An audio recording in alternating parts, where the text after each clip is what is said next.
Welcome back to House Human Services. It is Thursday, January 29.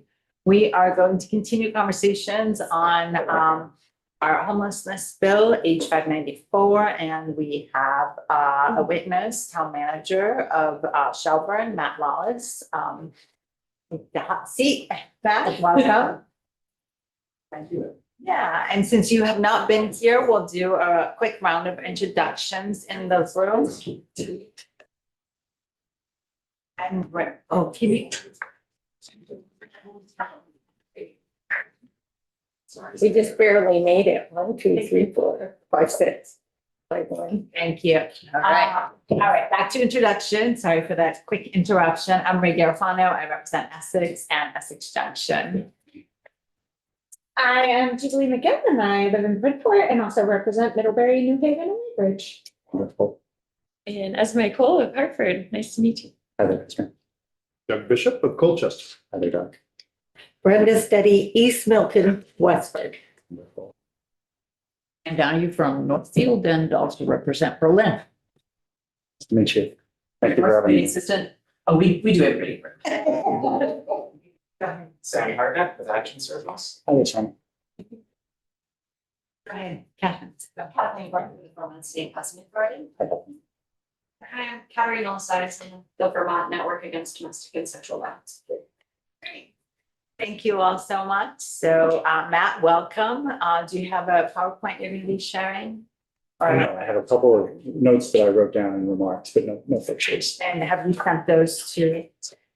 Okay, so you have the floor. Thank Welcome. you so much. It's great to be here. Thank you for having me. It's a lovely room. I appreciate your principles there and the view and all of that. So good afternoon to you. Thank you for the invitation and opportunity to speak with you today. My name is Matt Wallace. I serve as town manager for Shelburne. I live in Winooski and moved to Vermont 3 years ago when hired for the town here.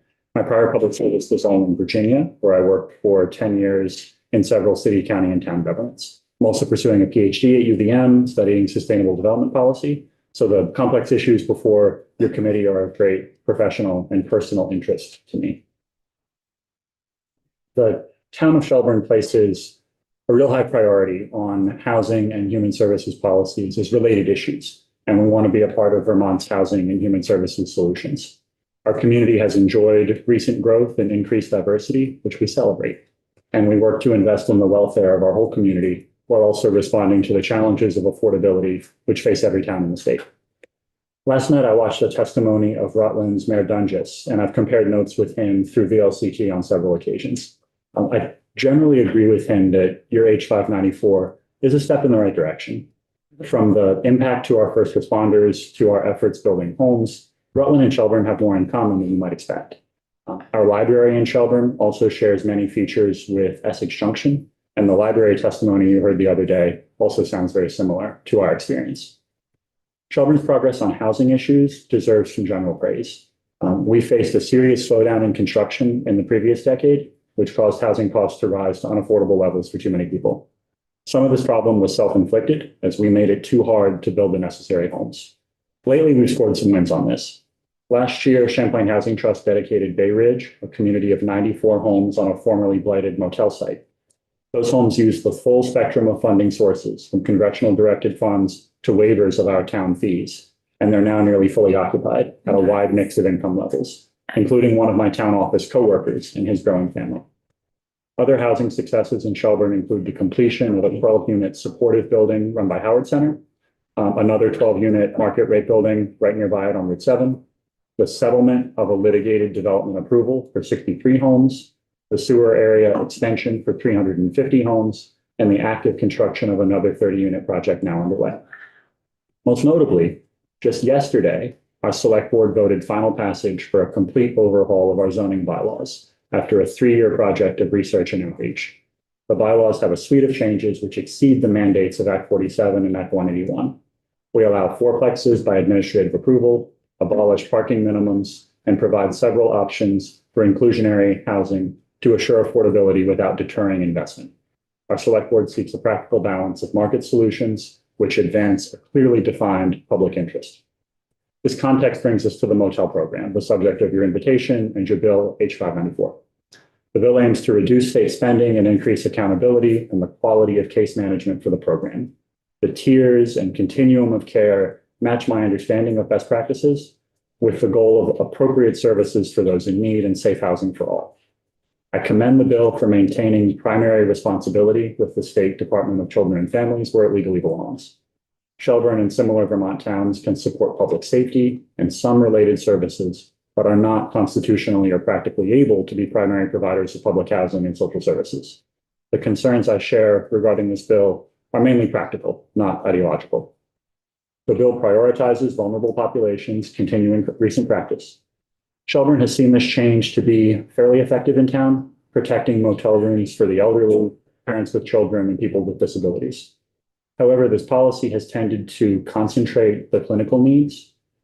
Our rescue chief reports that the motel population is now on average more sick, including some psychiatrically complex and aggressive patients. He advises that some motel residents would be better served in subacute rehab rather than a motel. The 5 motels in Shelburne comprise 13% of our ambulance call volume, and the insurance reimbursements for these services tend to be minimal, creating a cost for the town general fund. Within the $10 million of your program funding here, some provision for this type of concentrated local service liability that only some towns carry would be really helpful. It would also help to include medical and security resources in the staffing of any future shelters or motel conversions. I think another practical concern is the stated staffing ratio, 25 to 35 participants per case manager. In speaking with the motel operators in Shelburne, they tell me that they rarely see caseworkers visiting. The 2025 point in time count was 3,386 homeless people, suggesting maybe 100 case managers needed. Our public agencies are already chronically understaffed, so I worry that the needed social workers just can't be hired and trained quickly enough. The program shouldn't be set up to fail. I have a similar concern about the rapid 2-year sunset of the motel capacity from about 1,000 currently to 400 or less. 2 years is not much time to increase VHIP supply, expand shelters, and repurpose the motels. It's difficult to complete private or public construction projects this quickly, even in the best of circumstances. So I might suggest that a more gradual transition may be more achievable. Finally, the budgets appear low for the scale of the need. Unless the 3,000 number of participants attrites to a much smaller level, $10 million might not be enough to pay all of the case managers, plus facility expenses and contract services. The $7 million biennial total for motel conversion also seems very low, unless it's expected to leverage many other housing funding sources. Having visited all of Shelburne's motels, I believe they need substantial investment. Their physical condition is tired, to put it mildly. The motel's renovation and repurposing would be fairly complex redevelopment projects. The consent of the current owners, local and state regulatory approvals, and rapid construction could all add cost and uncertainty. So to conclude, the town of Shelburne is a proud partner in the state's housing and human services policies. We are increasing supply, building at every price point, and helping to care for our most vulnerable neighbors. Our public safety and other services have supported the motel program operations for years now, sometimes at risk to the health of our own staff. I commend the overall intent of your H594, but I caution that it might move too fast with too few resources to succeed as written. Rather than fail, maybe it's wiser to provide adequate resources and time for the project to succeed. Thank you for your time. I'm happy to discuss it further and kept some other notes about some of our other town operations and anything that might be on your minds. What can I help you with? Thank you so much.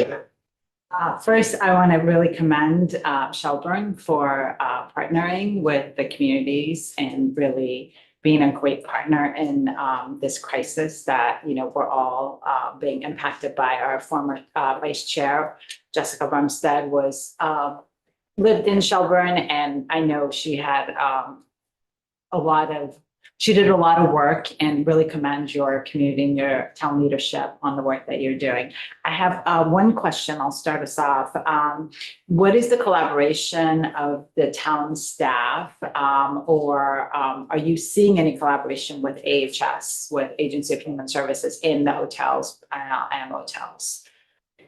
It's not real structured. So well, the closest interaction I had was at those inflection points of discharge where we were sometimes on short notice, kind of crisis managing an upcoming discharge. And I would work with AHS staff directly to try to understand the counts, the impact of that rationing, the demographics of people who were going to hit the streets, and helping us understand, what change were we going to see on the first of the month that we could respond to. And so in my 3 years on the job, we've dealt with that, I guess, 3 times, and have, unfortunately, we built up some experience with that, of what are we going to see next week and how do we do that. So for me, it's less of a routine relationship and more case by case. And it's not a one-on-one relationship like between our police chief and senior AHS staff. It more works through intermediary. Like they work with Howard Center and then Howard Center works with us. Thank you for being here. And I've certainly seen the construction work going on in Shelburne. I appreciate that. Try to help alleviate our overall housing problems.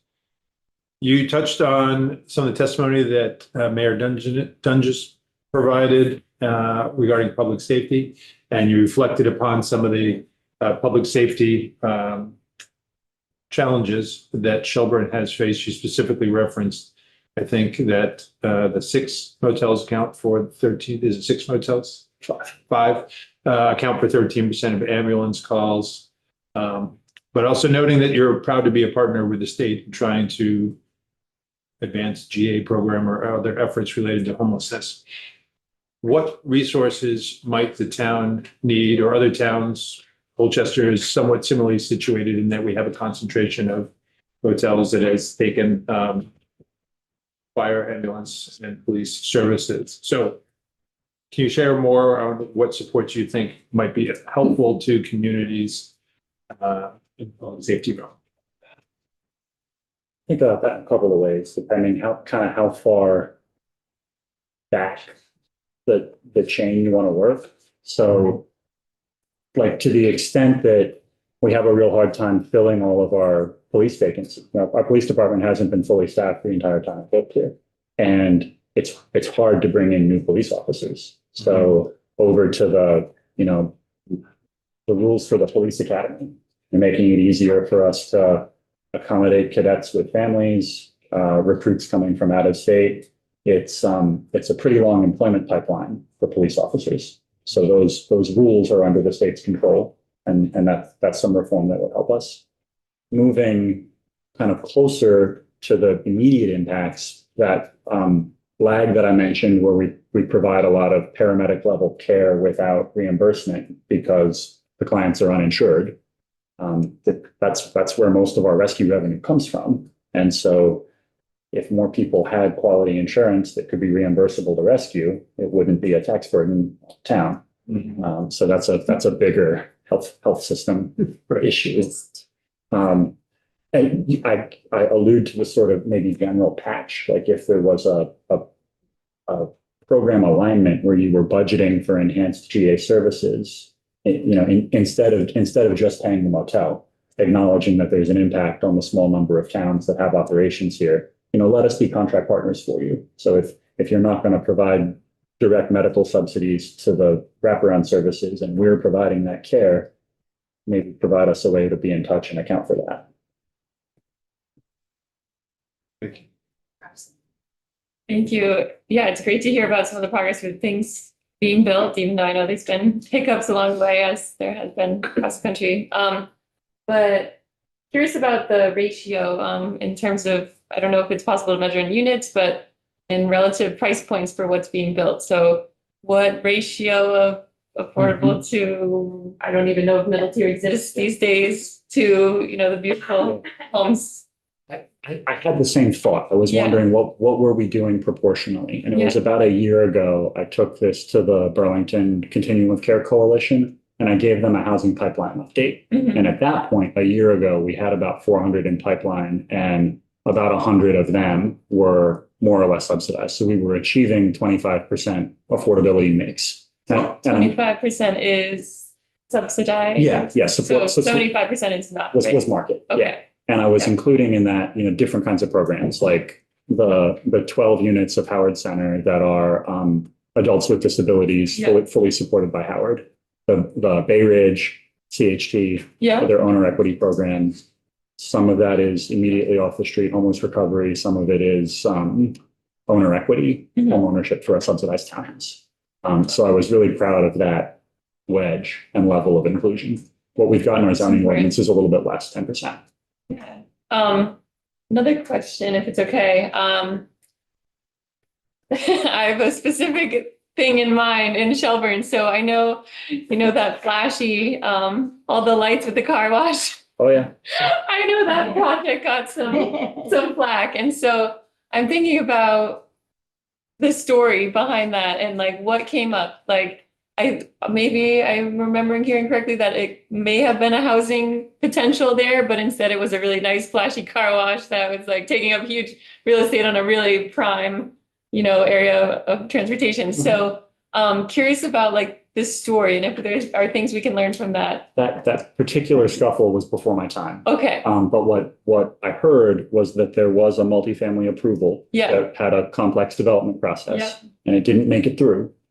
And the approval never happened, never came to pass. And it was administratively much easier to do the by right use of the car wash.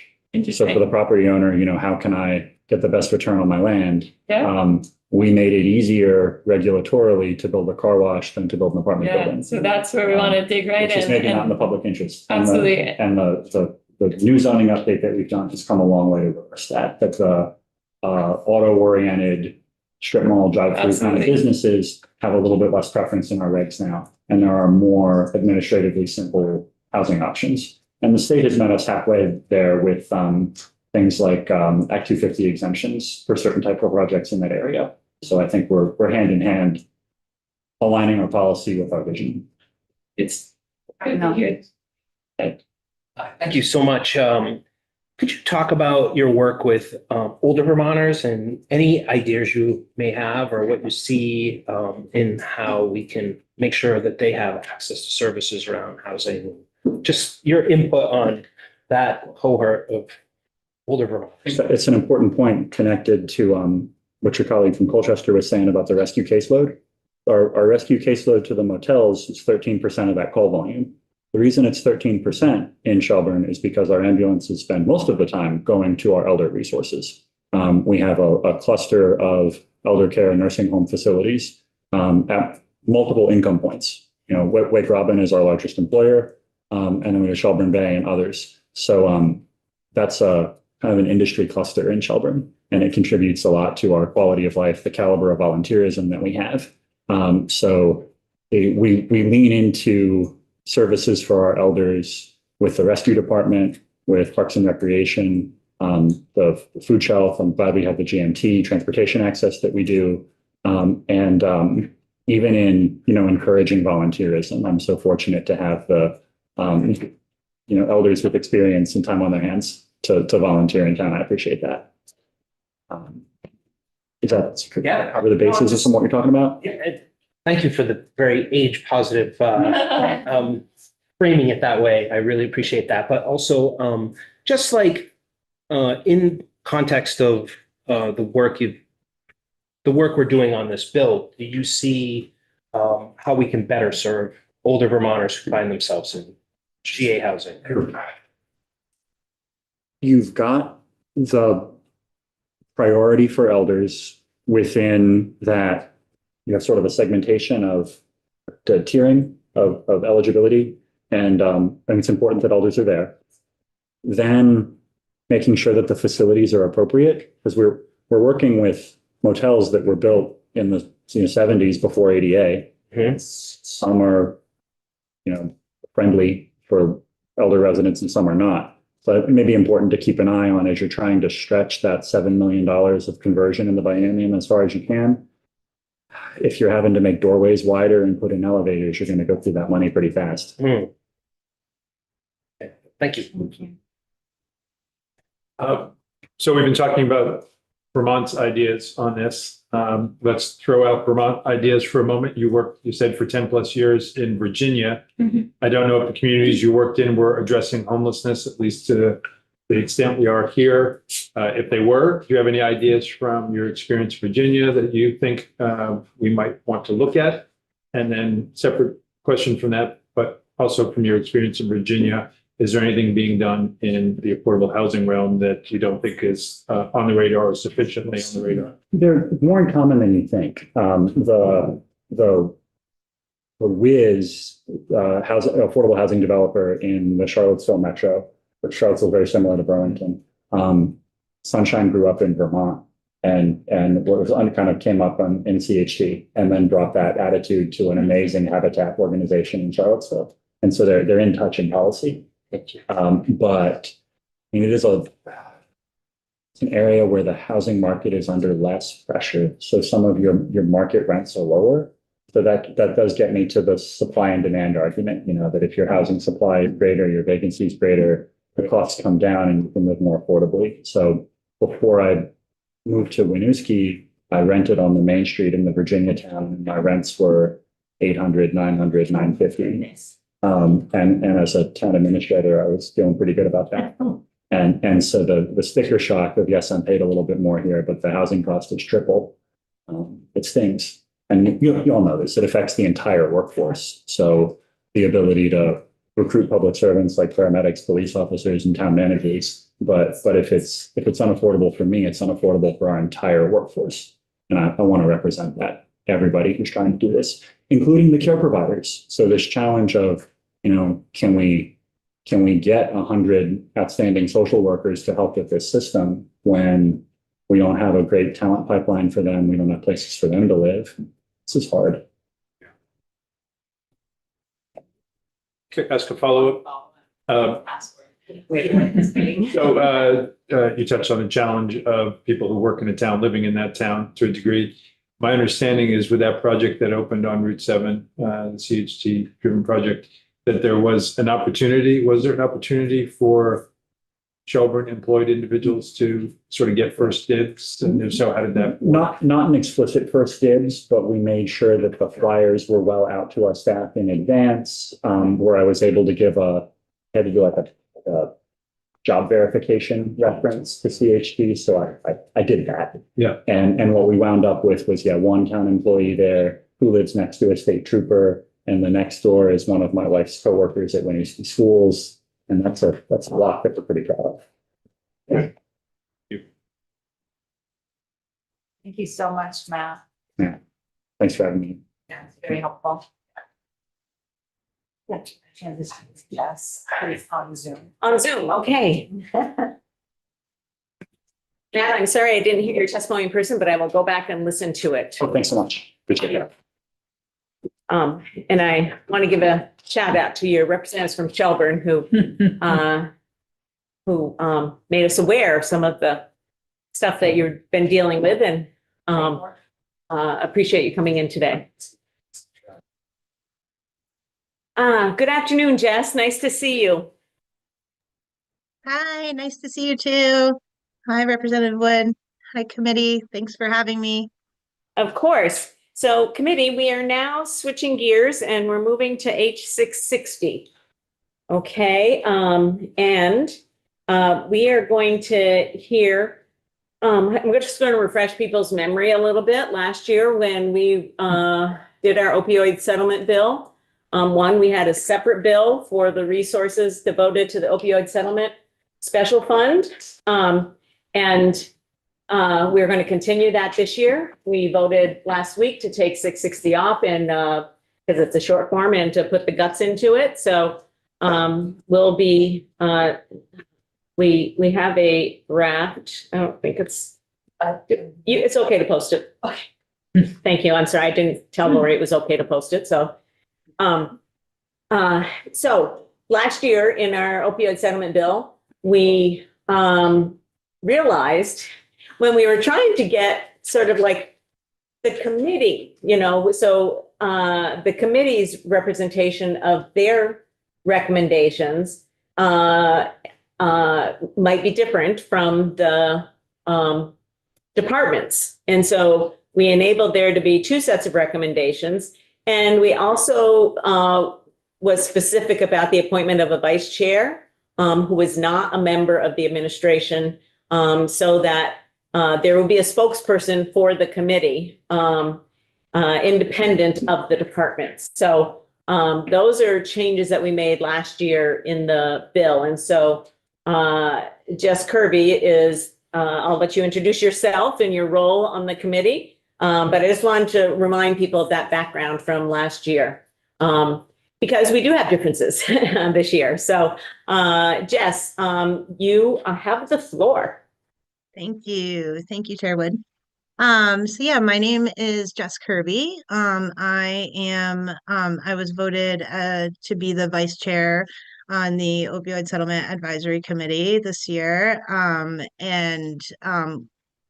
I am also the seat that I'm in is an appointed seat by Howard Center Safe Recovery Program, which is a seat designated for a person with lived experience with opioid use disorder specifically.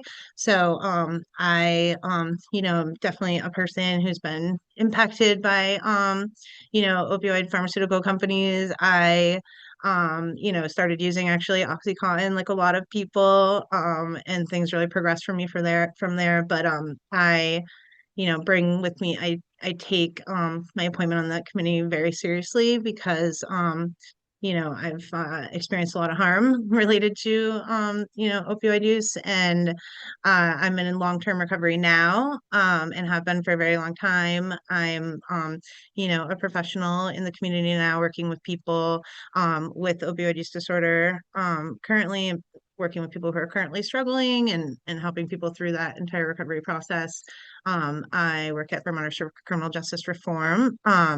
So I have professional and lived experience, that I think is relevant to this committee. So I was glad there's only a few seats that are designated for people with lived experience on the committee. And that's the seat that I'm in, and also VAMHAR. But the legislative language does say that people with lived experience should be prioritized even above those, like whenever possible. Those are just the ones that are, designated specific. But so I was voted in as the chair. So I think what I'm here to do is just kind of give you guys a rundown of kind of like what's happened with the committee this year and some updates. Does that sound good, Chairwood? Is that what you're hoping for? Yes, that and the recommendations specifically Yep. that the committee made. Okay. It would be Yes. it would be helpful to know, and we're going to see it on our webpage shortly. But it would be helpful to know if you, for instance, took votes on each recommendation or them as a package, and whether it was unanimous or not, that kind of Totally. stuff would be Absolutely. helpful. Okay, sure. So I'll start by saying that this year, probably the big kind of news this year is that quite a few things changed based off of legislative guidance last year, and also with guidance from the ACLU and recommendations that they made about processes for the committee and policies that should be adopted. So one of the big things that we did this year is we actually created official policies and procedures. So we have those, which is great. And many of those were adopted based off of, like I said, just recommendations from the legislature, like that policy about the vice chair, recommendations from the ACLU. So some of the things that happened in terms, that are noteworthy in terms of policies, that we came up with are things like including a vice chair. There was policies about appointments and terms. We named a specific meeting schedule that can be public. A lot of it's just about transparency, for the public and the legislature. There's some language about increasing committee members' ability to have input on the agenda, and that like the state, that a policy that the state should, allow committee members to have input about the agenda. And if they want something on the agenda, it should be there. We also started a process of approving minutes and made a policy about that, which we weren't doing before. So just kind of formalizing the process a little more and making sure that it's, really directed by that the meeting is directed by the committee, for the most part. And I do feel like that's happened, and it feels different this year with the adoption of a lot of these procedures. So, I'm definitely happy about that. So we started approving minutes. We made a policy that we will review our proposal reviewing and collecting process each year. So it wouldn't just like get set and that's what it is. That each year we'll talk about like, hey, this is the process that we did with, requesting of proposals and reviewing of proposals last year. How do we feel about that? Do we feel like we need amendments to our process? Which I think is really good because, this is still a fairly new process and committee. And I think every year we have realized, hey, this feels like a gap, or we should really be doing this. And so we made a policy about that. And then one of the big changes, I think, is that we had never done public voting in the past, that we only did it online. The state would, or virtually, the state would send us proposals, and we would have opportunity to discuss, but then we would actually vote in private. And so the ACLU's recommendation was to have public voting, like on the open meeting. And so this was the first year that we ever did that, where we went through proposal by proposal, committee member by committee member, do you vote yes? Do you vote no? So that seemed like, a more organized, transparent part of the process too. And I think a lot of people have wanted that, committee members and the public. And so we did that this year. There was some language about transparency, like about proposal submission, that like that the state, when proposals are submitted, that the state should share with the committee within 5 days, and then it should be public, like if we've been able to review the proposal or not. But one topic, and I think something that we'll probably discuss this next year coming up, is especially there's actually been some committee turnover for sure. The legislature, when they made the original statute, as I'm sure you know, there was some language in there about for the first term that half of the seats would be 3-year appointments and half of the seats would be 4-year appointments. So because of that, at the 3-year mark, there was a little turnover on the committee. So there's some newer members. We just kind of all reached out to the committee, decided to reach out to appointing organizations and ask them, hey, would you like this seat to be an initial 3-year seat or a 4-year, and let the appointing organization make the decision on that. So that's how that came to be. But going forward, seats will always be 4 years, and people can be reappointed. But one of the big topics that I think has come up is we did not have, as part of our policies and our process, that we didn't have anything, and we realized that we should. When things were funded previously, we were just kind of, it's 1 year at a time, and we were just like allowing those people, of course, would have the opportunity, people started new programs, to put in another proposal. And so there were some instances this year where some of those proposals this year were not prioritized. The way that we do it is we review proposals, and the first step in the process is that we vote on who we want to hear more from, because of course there's limited meetings, and if there was 100 proposals, we can't have presentations from 100 programs. So the first step is to review, okay, which do we want to learn more about? Who do we want to bring in for a presentation to learn more about this? And some of the programs that were funded previous years did not get prioritized by the committee to even make it to the presentation process.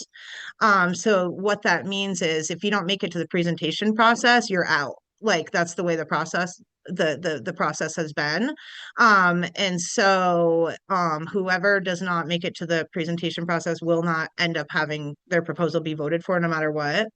And I think when things were just funded a previous year and haven't even yet been able to come back and tell the committee, hey, this is what I did with the funding last year that we got. Staff were hired, this many people were served, here's our data, here's our outcomes. Then I think some community members, including myself, feel like that almost feels like a waste of money to just fund something for 1 year that wasn't intended to just be, it wasn't something that was only needed for a 1 year, like supplies or something that weren't going to be needed again. That it feels like there should be a formalized process for whoever is previously funded that asks for funding again should automatically be coming back and telling us what you did with that money. What was the impact on people with opioid use disorder with this money? So I know there were some people who were upset and reached out to the committee that they were funded for 1 year and then all of a sudden don't even get to present their data or share with the committee. We had some outreach from people who were not happy about that. One of them was Caroline Butler. I recused myself on the voting on this one, but it's a joint proposal between Johnson Health Center and VCJR. And that was not brought to the point of presenting, so no data was able to be shared, et cetera, about the impact of that. And then also someone came on public comment representing Higher Ability. Her name was Sarah Lauderville, and she came from the Vermont Center for Independent Living, and she was very upset that Higher Ability had a pretty big appropriation the year before that with settlement funds, and it's a statewide thing. Many staff were hired, hundreds of people were connected with services and are getting ongoing services. And without a word, they kind of just were not prioritized didn't make it to even be able to share their data about the impact. So she was kind of saying like, isn't this silly to fund a big program like this for 1 year and then not even be able to come show you whether or not that's been impactful and we should fund it again? And so I think committee members, it seems like people agree that we should probably be hearing about what people do with the money that we're recommending. So I think that will be a change that I at least will propose for, and I think we'll discuss for coming up for this next term, that we should automatically be hearing from everybody that we funded previously to understand what the impact was with the funding. So that's kind of been one issue that was identified. Thank you. Yeah. We have a question, and actually the one of the changes that we made in the bill in the underlying statute last year was about addressing outcomes. And so in order to do that, I would imagine that you would have to hear from the people that you had that had received funding. So Definitely.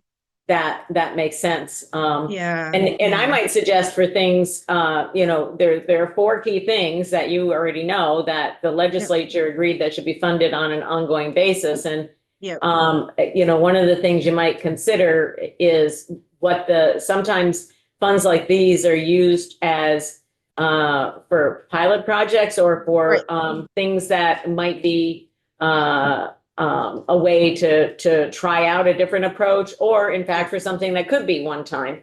But those that are not one time, like the Higher Ability proposal, they need to have a source of ongoing funding. Totally. So sorry Yeah. that they thought that was going to be the case here, but so Representative Garofano has a question. Thank you, Jess. Thank you so much for the information. And I'm problem. really excited to hear about some of the changes that you guys are starting to implement, and kind of you touched on this a little bit, Chair Wood, but thinking about like the priorities of the legislation, the 4 priorities that we have, the 4 areas, and then thinking about like the outcomes that you're asking for. Are you thinking about any process to kind of guide people who are applying to let them know, like, these are the priorities, the statewide priorities that we're working towards? Yeah. And then we can kind of have a way of measuring outcomes over time, and then just making sure that you're asking all the grantees, like previous year grantees, to come back with the same, like you're asking the same questions of everybody. Yes. Right? Like, so we That's great. So the committee and us, when it comes time to approve the funding request, to have like a really, easy way to determine like, impact and outcomes over Yeah. time. And, Yeah. hopefully have a way of like making huge progress toward, we're gonna have this Yeah. money for a while. So kind Totally. of working towards these specific goals rather than,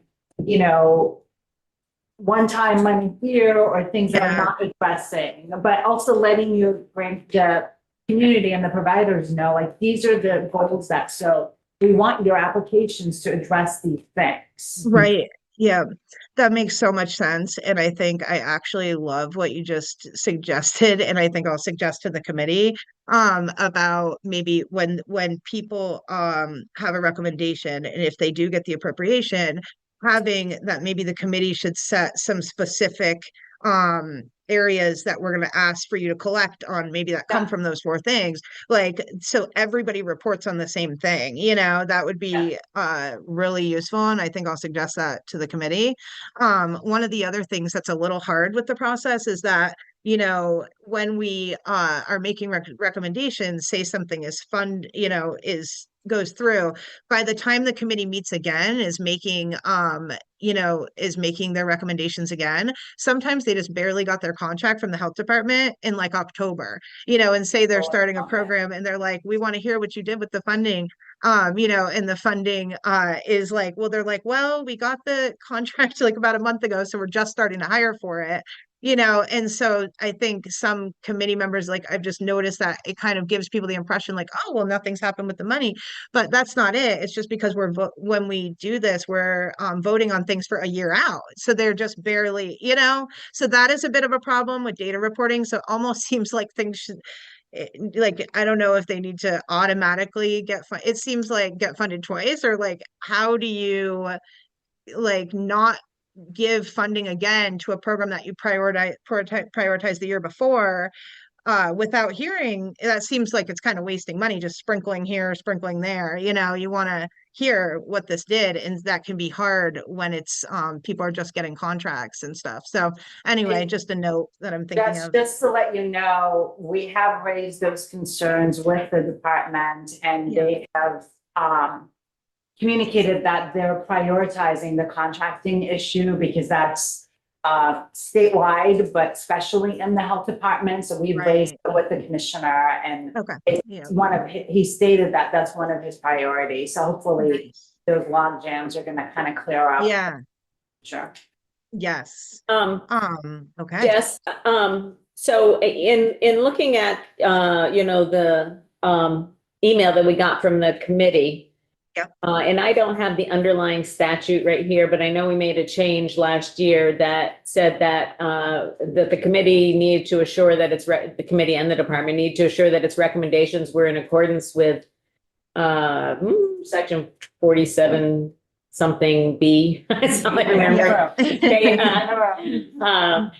and I see that, you have the 5 things that you just talked about in terms of how you were guiding your decision-making process. Yeah. Yeah. But those are all good. They're not necessarily the same as what's required in statute. So Okay. I guess I would just want to caution the committee that you have to follow the statute, and Absolutely.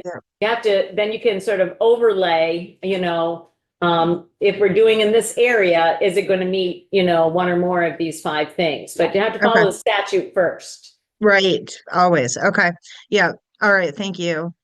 And Thank you then, for make sure that goes back. why don't we move now to your specific recommendations, and the department's going to be here tomorrow to go over their recommendations, which are a little bit different than yours, and appreciate that background about how things have changed and evolved, which of course we would expect them to over time, because it was a new fund and it was a new committee, and there have been changes on the committee. And so I appreciate the time that you all have spent, sort of like talking about process and how to be more transparent, and to listen to the feedback from previous grantees and things like that. Yeah. Thank you. Yeah, we're really trying to do that and listen to the public, and because we take seriously trying to be responsive to all those things. And I'm just going to mention to committee members, I just forwarded you so we have the draft bill, but I just forwarded an email.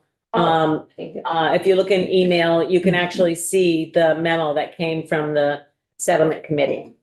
I just sent it just barely. Thank you. Okay, go ahead, Jess. Yeah, no problem. Thank you, Chairwood. I know everybody now has the list.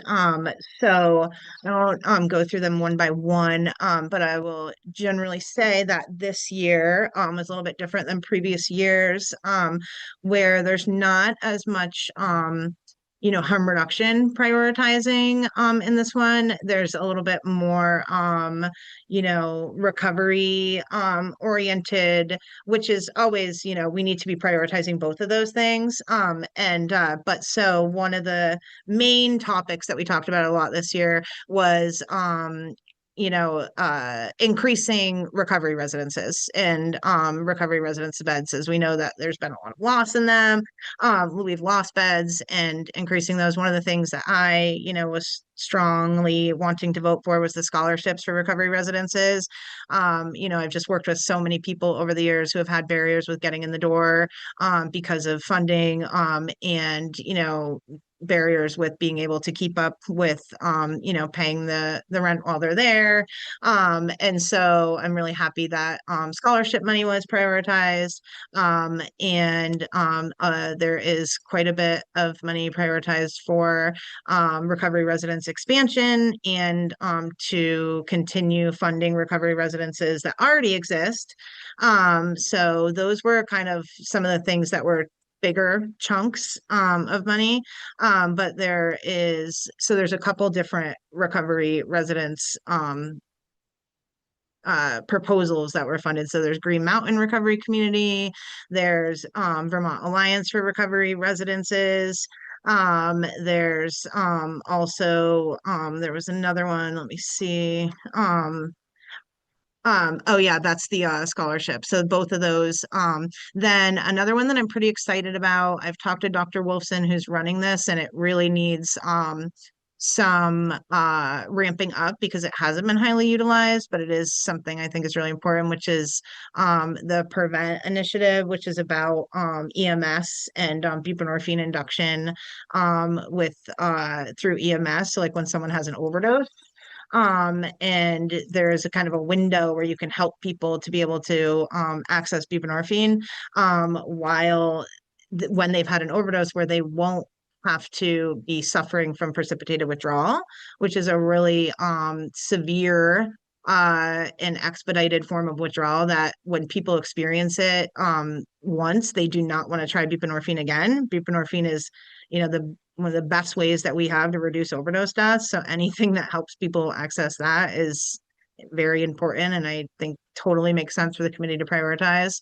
But when you overdose, there's a window of where, when you've had naloxone, of where you actually can be inducted onto buprenorphine without having the risk of that precipitated withdrawal.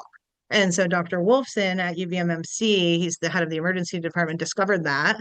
And, maybe he didn't discover that, but he knows about that. And so they've created a program where people can induct that way. And hopefully that will help more people that want to get onto buprenorphine but are having those challenges be able to access it.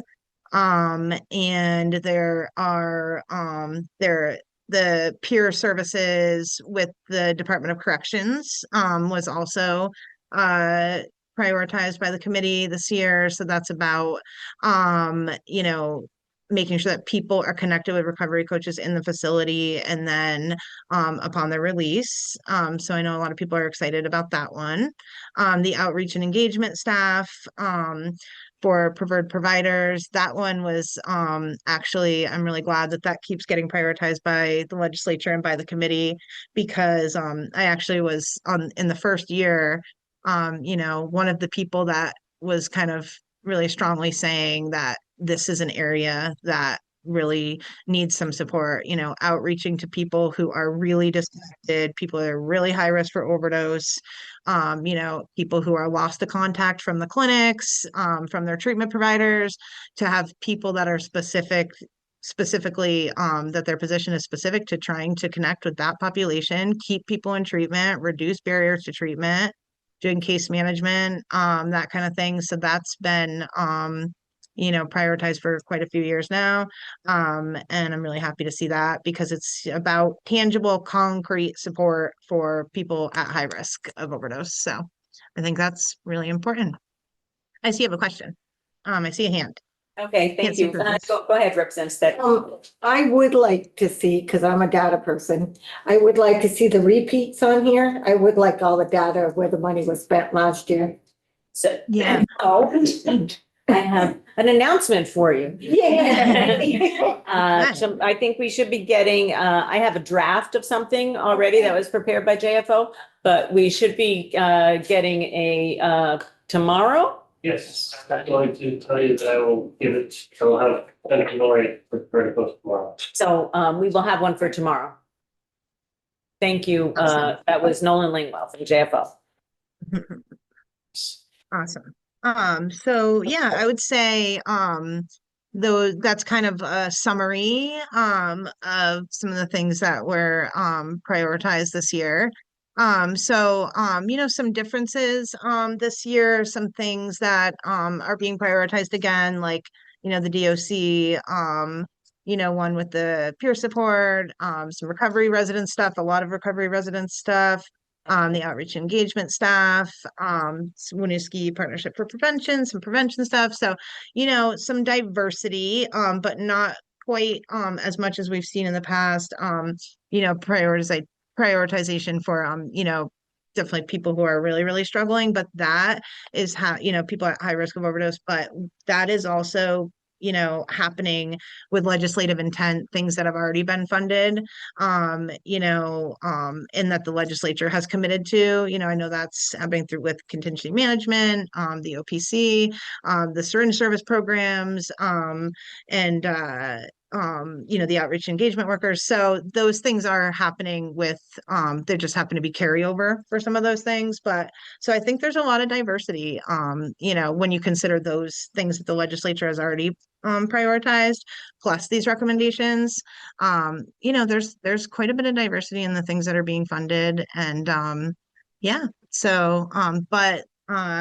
we got less proposals this time, I would say, which, than in the past, it seemed. It's hard. We also want to come up with a way of not, we don't have a great way of when something doesn't get prioritized to the level of, giving a presentation and moving on, that, Ruth Hardy's talked about this, Senator Ruth Hardy, like that, people sometimes just feel like, oh, these are great providers trying to do great work. They probably have a great proposal, and it's just kind of like, nope, you're chopped, and you don't want people to feel like that. We want to find a way to like let people know that not every single thing can be funded or brought to the point of a presentation. And so we want to find a way to, just be be responsive to understanding that it's very hard for people to have these ideas and really want to make an impact and not make it to that point, so. Thank you. I have a specific question around several of the proposals that OSAC is recommending that VDH did not recommend. That seem to, they're not all, but there's several around prevention work, and particularly prevention work with youth. And I'm just trying to figure out, there's again, an increase in the money coming from the cannabis funds, the excise tax. And so was there any discussion about, that would seem a more appropriate funding source for some of these things? Was there any discussion about that? No, I don't think so. I haven't missed any meetings. What you just said, is not ringing a bell to me. I don't think we discussed that. And I didn't know that the, committee's recommendation, or that the health department's recommendations were different than the committee's. I didn't know that. So no, I don't think we did discuss that. Yeah. Well, and you might not have even been aware of that unless the health department made you aware of that, right? Right. Okay. Yes, I don't think I was aware. Yeah. Thank you. You're welcome. Any other questions for this witness? Thank you so much for being here, Jess. Appreciate your work on the committee. You've stuck with it through the, and right, and all of your work, right? Yeah, thank you. But it's great to have some continuity, so that, you recognize the changes that have happened over the last Yeah. 3 years. Not Right. everybody will, so. Right, yes. That's great. So thank you so much Yeah. for all of your work. You're welcome. I just just want to quickly quickly- say, Oh, I was just gonna say, Jess, I really appreciate your leadership as vice chair through this. You did a wonderful job thank you. keeping a Thank few you. things into place, and I know at times it got rather chaotic. So thank you so much for Thank everything you you. did. I really appreciate that. Thank you so much. I just wanted to say, like, I appreciate this committee so much. I really mean that. I really feel like you all, like, truly care about this so much and take seriously these settlement funds so much. And I just, like, I feel like I'm gonna cry, like, as a person that's, struggled, like, opioids have had such a big impact on my life. Like, even to today, like, I'm in long-term recovery for a really long time, but I'm still on methadone, like, I'm a person with living experience, I'm still opioid dependent. And representing as vice chair on a committee like this, like, I never thought I would see myself in a place like this. And from where I was, a person experiencing overdoses, to be able to represent on something like this, and you all, like, started the process of making there be a vice chair, and just making sure that the committee is really prioritized and respected, and have just really taken seriously the legislation about this. And I know that, and I know a lot of other committee members know that, and I just wanted to tell you, it just means so much to me. And thank you all. Thanks for having me. Thank you, Jess. Thank you a lot. Thank you. Bye. Have a Bye-bye. great day. Thank you. Okay, committee, so the bells aren't ringing, but they're going to be momentarily. Yeah, go ahead. Can I confirm something? We have a version from this from Katie. Uh-huh. There's some that's in yellow. Would that be the Department of Health's recommendations where they differ? Sure, I can help with that. Katie McLean, Office of Legislative Counsel. So I was asked to put all of the recommendations in one document. So there are some appropriations just from the Department of Health, some just from the advisory committee, some are the same. But where there is a recommendation on the same topic for different amounts, the yellow is the health department. And when you get the spreadsheet tomorrow, you'll be able to see very clearly what the differences are. And you'll also, to Brenda's question, you'll also be able to see what was funded previously and what was not. And we're going to hear from the department tomorrow about their recommendations, okay? Okay, Lori.